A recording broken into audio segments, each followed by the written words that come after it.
봄은 멋내기 참 좋은 계절이죠. 무거운 외투를 걸치지 않아도 되고 어느 때보다 화사한 의상이 잘 어울리는 시기입니다. 그래서 봄은 유난히 멋쟁이들에게 사랑받는 계절인데요. 지금으로부터 100년 전 최고의 패셔니스타는 어떤 모습이었을까요? 오늘 날씨를 그리다에서 함께 만나보도록 하겠습니다.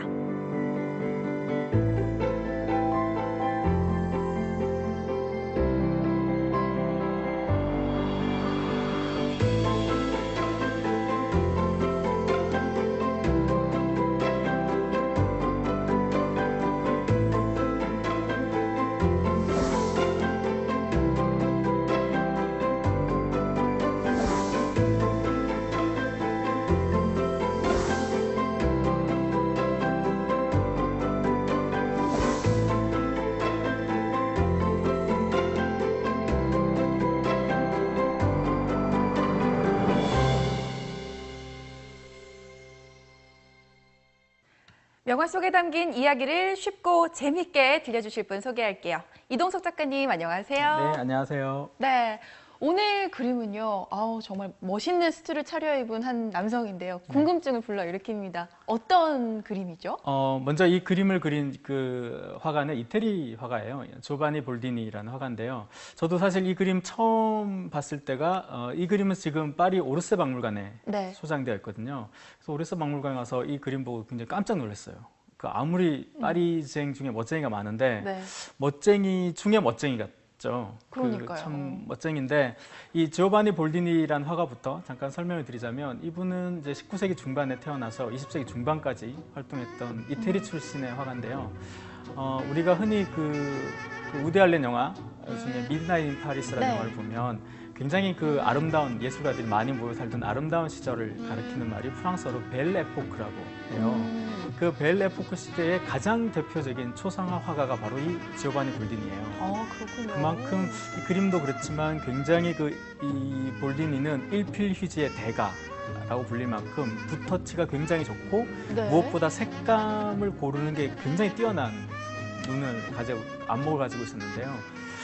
또 그럴 만한 게 이 지오바니 볼디니 아버지가 이 유명한 종교화가이자 미술품 복원가였거든요. 아버지도 화가셨구나. 네, 그런 영향 밑에 자랐기 때문에 이런 멋쟁이 이제 화가였는데 본인도 직접 굉장히 멋쟁이였거든요. 근데 그러니까 당대의 가장 유명한 초상화 화가인 이 볼디니가 그렸으니 이 사람도 그냥 평범한 사람은 아마 아니겠죠. 바로 이 꽁트 호베르드 몽테스큐라 해서 우리말로 하면 이제 뭐 몽테스큐의 백작이죠. 귀족 중에서 좀 높은 자기에 속하는데 백작은 몽테스큐의 백작의 이제 초상화인데 보면 막 색감도 이 회색빛 수트와 이 흰색 셔츠, 흰색 장갑 그리고 이 지팡이까지 어디 하나 이 코스염 끝까지 이렇게 보면 진짜 뭐 미용실에서 한 5시간 정도 마치 그 꾸밈을 받고 나온 것처럼 아주 멋쟁이 신사네요. 네, 이렇게 잘 다듬어진 수트, 특히나 앞서 말씀해주신 코스염 보니까요. 성격이 좀 자존심이 세 보이시는 것 같기도 하고 아주 완벽을 추구하시는 것 같은데 어떤가요? 이 직업이 이 몽테스큐 백작은 뭐 귀족이죠. 일단 귀족인데 직업이 패션 디자이너가 아니었어요. 화가도 아니었고 그는 시인이자 비평가였거든요. 글을 쓰는 사람치고는 굉장히 멋쟁이죠. 근데 실제 이 몽테스큐 백작의 사진을 보면 실물과 좀 비슷하게 생겼어요. 근데 그림이 조금 더 우아하다 그럴까요? 좀 세련되었다 그럴까요? 그런 이제 생김새인데 요즘 멋쟁이들이 봐도 깜짝 놀랄 만큼 대단히 멋쟁인데 어떻게 보면 요즘 유행하는 메트로섹수얼이라고 해서 도시에 사는데 자신의 안에 있는 여성성을 굳이 부정하지 않고 요가도 배우고 잘 꾸미는 그런 메트로섹수얼의 어떤 원조격이지 않을까라는 생각이 들 만큼 아름다운 남자라는 표현이 적합할지 모르겠어요. 적합할 것 같아요. 사실 이 그림이 100년도 더 된 그림인데요. 뭐 지금 보더라도 전혀 어색하지 않고 지금 입더라도 손색이 없을 것 같은데요. 지금 이렇게 입고 다니면 글쎄요. 파리에서도 좀 뭐랄까 이렇게 페이스북이나 이런 데 좋아요를 한 10,000개 이상 받을 것 같은 그런 옷차림인데 참 시간을 많이 들여야 되는 옷차림이고 정성이 드는 그런 옷차림인데요.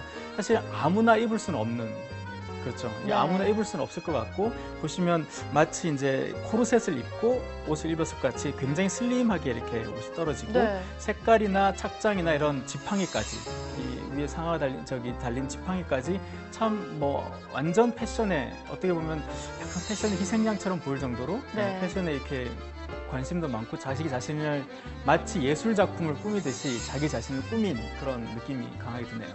네, 자신을 꾸미는데 주저하지 않았고 또 이 넥타이라고 해야 되나요? 약간 프로에친 듯한 느낌인데 그것도 굉장히 자연스러워 보이고요. 네, 이런 것들도 사실 언뜻 보면 그냥 막 한 것 같지만 원래 이 꾸밈의 가장 세련된 꿈이 꾸몄는데 꾸민 티가 나지 않는 그런 거잖아요. 그러니까 그렇죠. 굉장히 치밀하게 연출돼 있어서.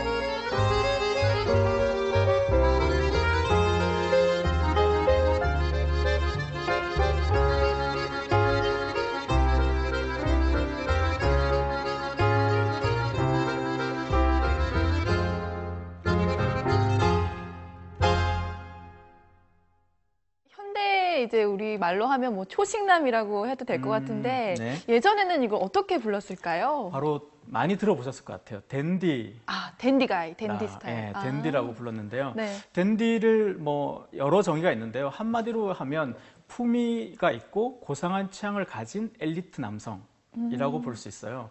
그러니까 사실 댄디가 언제 처음 등장했냐면 네. 유럽 역사에서 참 중요한 시점이었던 프랑스 혁명과 산업혁명이 이제 어느 정도 완성되어 가던 19세기 중반 무렵이거든요. 그래서 예술사적 흐름으로 보자면 로코코, 그러니까 장식이 화려했던 귀족 문화였던 이 로코코 양식이 한창이던 시절에 등장했는데요.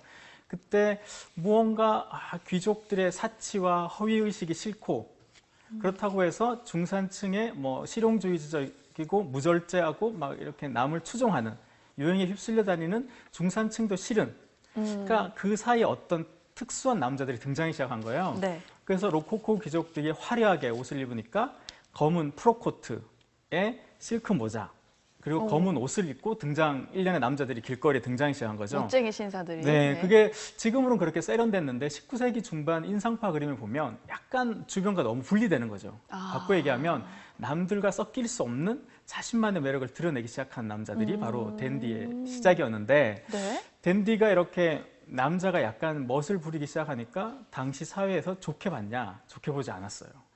대표적으로 스탕달 같은 유명한 이제 작가는 어떻게 얘기했냐면 넥타이를 매는 것 말고는 할 줄 아는 게 아무것도 없는 남자다. 아, 그러니까 겉모습에만 너무 치중했다 이런 뜻인가요? 그렇죠. 그게 바로 댄디라고 이제 얘기했는데요. 네. 사실은 넥타이가 지금 우리가 이제 회사원들이 많이 기본적으로 매는 어떤 정장 차림의 기본이잖아요. 근데 당시만 해도 이게 군대의 서열을 나타내거나 가문의 상징을 나타내는 수단이었거든요. 근데 이 댄디들한테 와서야 이렇게 지금도 스카프를 이용해서 이 넥타이를 메고 있는데 저는 나비 넥타이 했지만 네. 보통 우리가 말하는 그 넥타이를 이제 멋의 도구로 사용하기 시작한 거죠. 그래서 도리안 그레이의 초상이라는 작품 그리고 지난번에 봤던 그 살로메를 썼던 또 작가이기도 했던 오스카 와일드라는 영국을 대표하는 댄디 스타죠.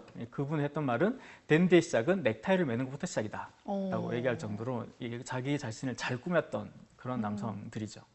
이렇게 세련되면서도 지적인 이렇게 우아한 태도를 가진 남자가 바로 댄디남인데 이런 그림 속 인물이 현재에 와서 있더라도 인기가 굉장히 많을 것 같은데 네, 그 밖에 또 다른 댄디남들 소개를 해주시죠. 볼까요?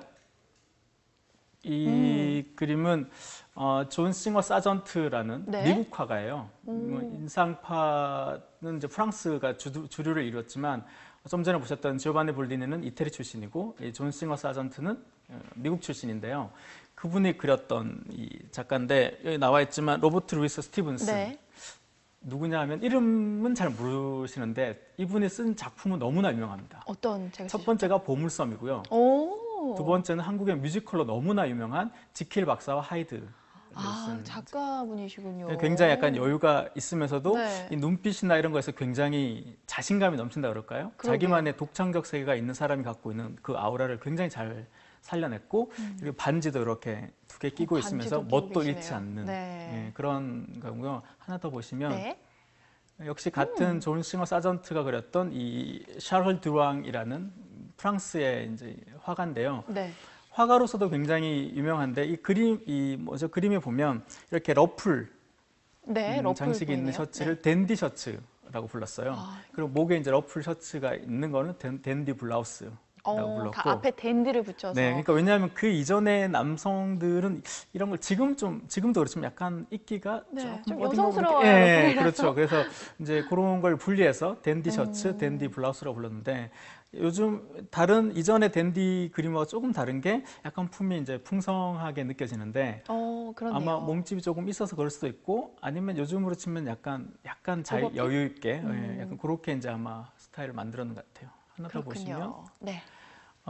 조셉 체인벌린이라는 그 영국의 정치가인데요. 네. 눈매가 굉장히 날카롭죠. 그러게요. 샤프하게 생기셨는데요. 네, 그리고 네. 요즘 뭐랄까 이 남자 정장에 많이 나오는 그 이제 셔츠와 이제 턱시도 셔츠죠. 네. 턱시도 셔츠에 이렇게 넥타이를 메고 있고 이 포켓에 이제 꽃을 이렇게 하나 해서 꽃을 지금 달아 있군요. 네, 댄디의 상징 중에 하나 이제 댄디들은 이제 백합을 주로 이제 꽂고 다니는데 이건 다른 꽃인데 네. 꽃을 낳고 다니는데 댄디에 대한 오해 중에 하나가 멋만 낼 줄 아는 사람이다 이런 게 있는데 사실은 댄디들은 귀족들이 로코코 시대 귀족들이 화려한 보석 장식을 많이 했었어요. 네.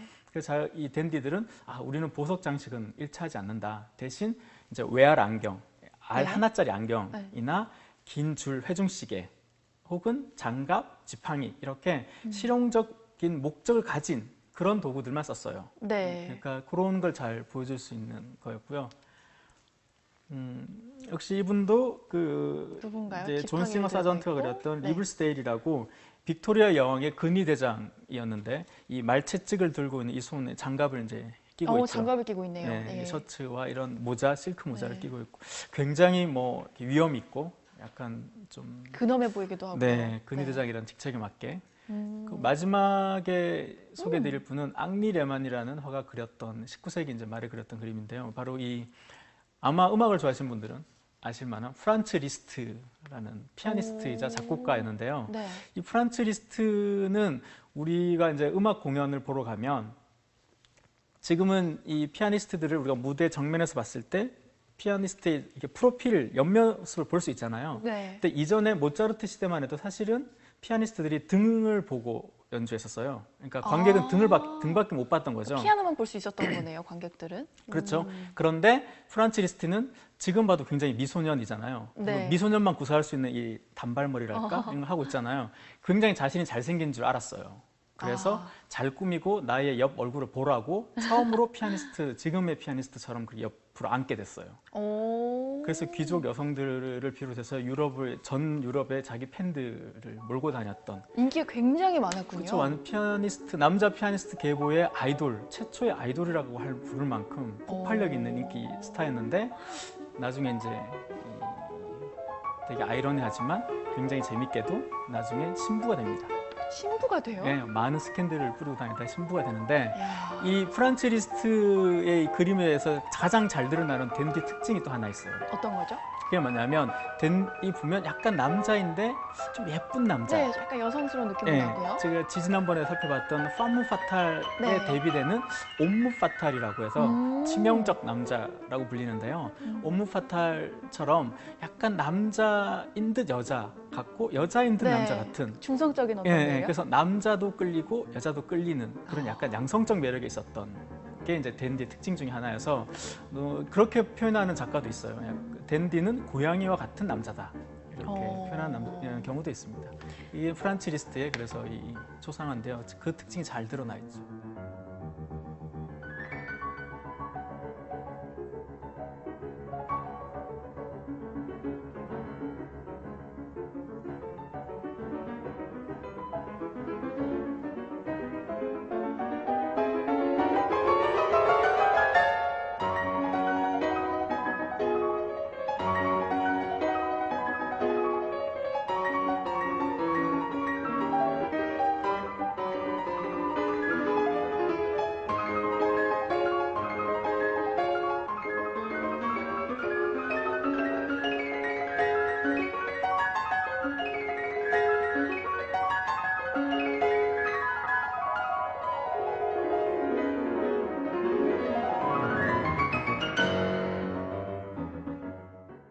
근데 이렇게 댄디남들을 보니까요. 물론 외적인 것도 참 멋있지만 이 어떤 내면의 아름다움도 잘 갖춰진 것 같아요. 네, 그 댄디를 표현하는 게 아까 말씀드린 것처럼 품위와 고상한 취향을 가진 엘리트다 이렇게 얘기했는데 네. 처음에는 외향을 꾸미는데 조금 더 집중한 게 사실이에요. 하지만 이게 영국에서 생겨서 프랑스로 건너오면서 댄디의 문화가 꼽히는데요. 프랑스에 와서는 뭐 악의 꽃이라는 시를 쓴 굉장히 유명한 이제 샤를 보들레르 같은 그 스스로도 댄디였는데 그가 말한 댄디의 핵심은 정신적 귀족주의자들을 댄디라고 했어요. 바꿔 얘기하면 댄디는 세 가지 핵심 특징을 공유했는데요. 첫 번째는 관습과 억압으로부터의 자유를 누려야 되고 아름다움을 탐닉하며 세 번째는 독립성을 유지해야 된다. 근데 이 독립성이 뭐냐면 자기 자신만의 세계를 구축할 줄 알아야 된다는 거죠. 아무리 시대 유행이 뭐 빨간색이어도 나는 빨간색 나하고 어울리지 않아. 그래서 빨간색을 하지 않고 자기의 색을 추구하는. 남들을 따라가지 않는. 네. 그래서 그만큼 내면의 아름다움에도 끊임없이 자기 점검을 해야 되는 거죠. 그래서 겉모습만 예쁜 남자가 댄디다. 이건 아닌 거죠. 그만큼 자신의 내면도 아름답게 가꿀 줄 알아야 되는. 그래서 요즘 왜 최근에 나왔던 킹스맨의 그 명대사처럼 매너 맥스 맨 같이 매너를 갖춘 그런 남자, 아름다운 남자가 바로 댄디의 아주 중요한 조건이었던 거죠. 네. 이 지금까지의 과거 이제 댄디남들을 살펴봤다면 현재에는 또 어떤 댄디남들이 있을까도 궁금해요. 제가 이 댄디에 대해서 쭉 살펴보니까 우리나라에서 대표적인 댄디라고 부를 수 있는 분은 손석희 아나운서가 남자도 여자 다 좋아하고 외면도 물론 동안의 아름다운 외모지만 내면으로도 그분만의 독립적인 어떤 개성을 갖고 계시고 그래서 손석희 이 아나운서 혹은 배우 중에는 유아인 씨? 좀 젊은 배우신데 그분도 자기만의 개성이 강하면서 외모도 여자분도 굉장히 좋아하지만 남성분들도 굉장히 좋아하는 그런 분이고 무엇보다 좀 더 확장시키면 이런 유명한 분도 댄디지만 꼭 유명해야 댄디냐? 그건 아니거든요. 그렇죠. 제가 볼 때는 자기 자신만의 매력을 좀 가꾸고 추구할 수 있으며 내적인 아름다움과 외적인 아름다움을 같이 이렇게 추구하는 그래서 좀 이렇게 꽃이 피면 꽃의 아름다움도 감상할 수 있고 꽃이 지면 꽃이 지어서 또 슬프고 약간 때에 따라 조금 아름다움을 느낄 수 있는 그래서 가장 쉽게 또 비유해서 얘기하자면 아까 말씀드린 샤를 보들레르가 했던 말 중에 댄디는 3일 동안 아무것도 먹지 않고 견딜 수 있어야 한다. 하지만 이것 없이는 3일을 견딜 수 없다라고 했거든요. 이것이 뭘까요? 이거 없이는 3일 견디지 못해야 댄디인 거죠. 스트? 아니에요. 시였어요. 실이요? 시. 시. 그러니까 시라는 것이 결국 예술의 아름다움이거든요. 그러니까 먹을 거는 좀 안 먹더라도 뭔가 이 예술이나 이런 마음의 양식이. 그런 아름다움을 느낄 줄 알아야 이제 댄디다 이렇게 볼 수 있는 거죠. 네, 오늘 이렇게 댄디남들을 만나고 오니까요. 방금 말씀하셨던 킹스맨의 명대사, 매너는 사람을 만든다. 이 대사가 우리 오늘 이야기의 주제를 얘기를 해주는 것 같습니다. 외면뿐만이 아니라 내면의 아름다움도 갖춘 이 댄디남들, 이 100년 전의 멋쟁이 신사들 잘 만나고 왔습니다. 네, 다음 주에도 재밌는 명화 이야기 기대하겠습니다. 수고하셨습니다. 네.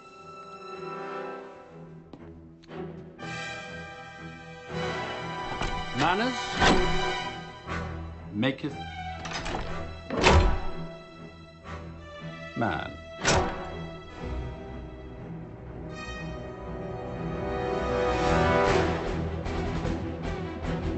You know what that means. Then let me teach you a lesson.